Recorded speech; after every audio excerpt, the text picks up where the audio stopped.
BPC commences oil drilling exercises. The AG responds to what he's labeling erroneous claims, and the DNA is not impressed with the fiscal strategy report.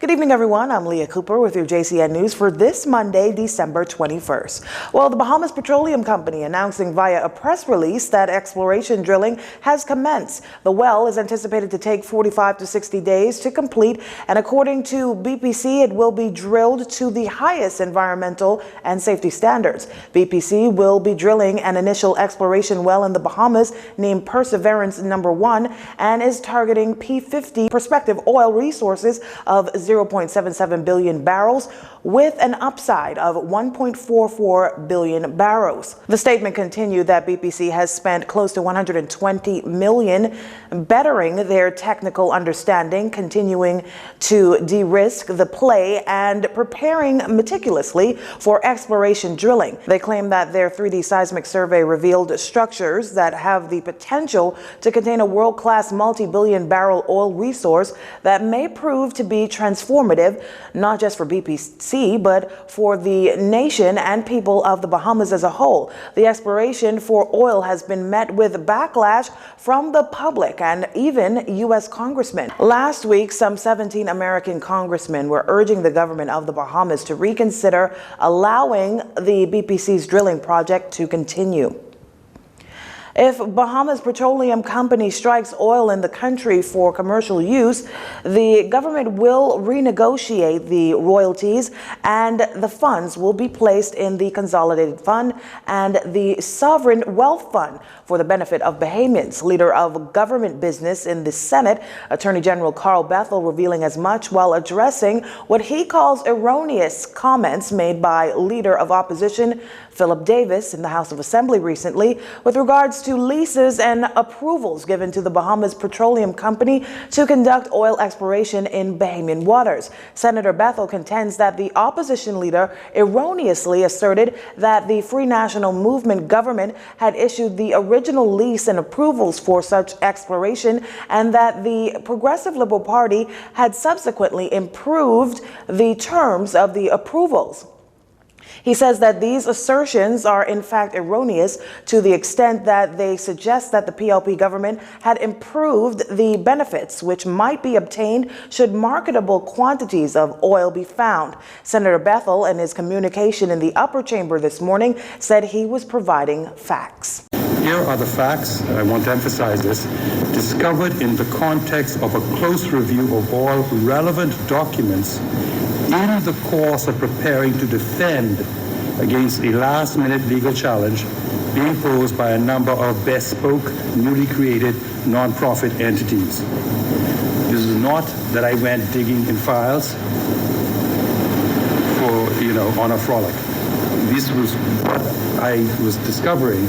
And then I heard the comments, and we were reviewing the files, and so I knew that something was wrong with those comments, and that is what I'm seeking to address. Senator Bethel adds that the fact is the original or first approval for oil drilling and leases of the ocean floor areas for the purpose of oil exploration was given and executed by the First Christie administration on April 26, 2007, in the final days of their term in office. The renewal of those leases with minor changes was also executed by the second Perry Christie administration on the 8th day of June 2015.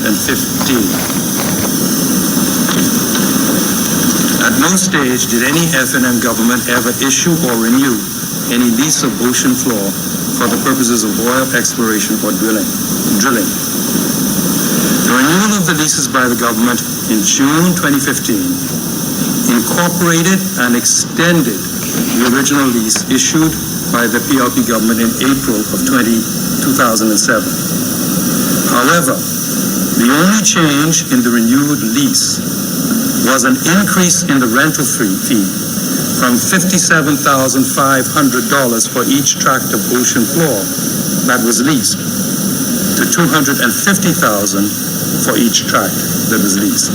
According to Senator Bethel, the PLP merely improved on that aspect of their grant to BPC and that the Free National Movement never granted any approvals. Now, Senator Bethel says the move to renegotiate royalties will only take place if the government approves the extraction of any oil found. Opposition leader of business, Senator Fred Mitchell, suggested that if the government wished to cancel something, they can do so, adding that Senator Bethel was breaching the rules of the Senate in being contentious with his communication and further accused the Attorney General of making a political speech. Minister of State for Finance Kwesi Thompson casting aside concerns regarding the devaluation of the Bahamian dollar this afternoon during a virtual press conference, saying that our dollar remains strong and secure. Despite the economic trauma of the last 9 or so months, the prudent management of this administration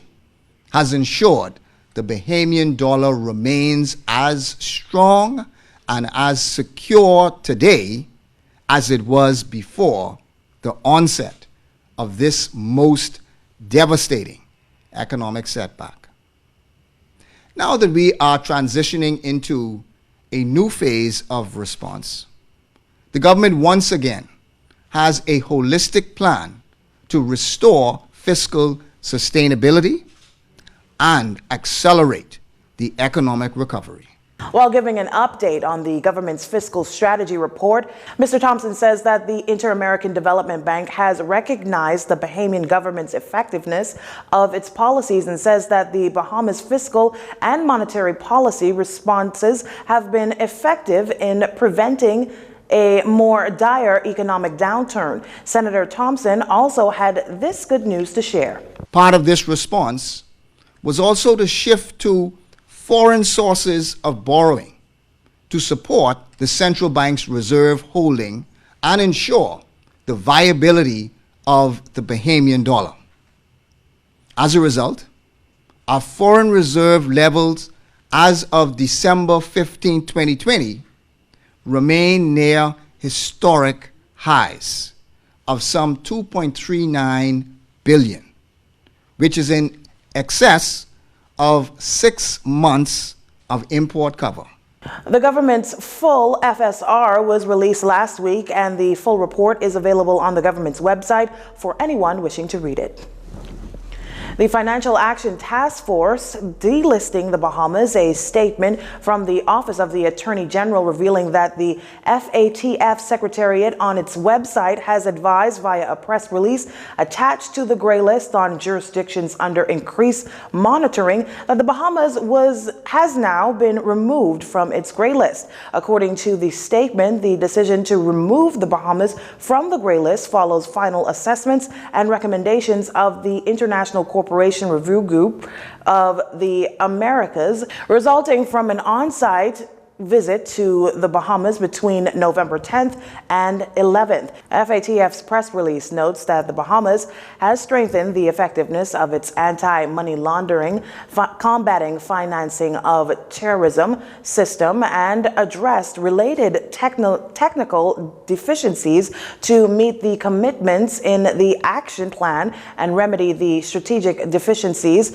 identified by the FATF in October 2018, noting that the Bahamas will continue to work with the Caribbean Financial Action Task Force to improve further its AML-CFT regime. The FATF, in congratulating the Bahamas for what they deem significant progress made in improving its AML-CFT and countering financing proliferation regime, also acknowledged and thanked the tremendous dedication and commitment of the country's Attorney General, Carl Bethel, the National Identified Risk Framework Coordinator, Dr. Cassandra Nottage, the IRF Steering Committee members, and all private sector stakeholders for this most desired conclusion of the FATF ICRG Joint Group of the Americans on-site team, along with the FATF Secretariat and the Secretariat of the Caribbean Financial Action Task Force for making the on-site review possible. You're watching JCN News. Stay with us.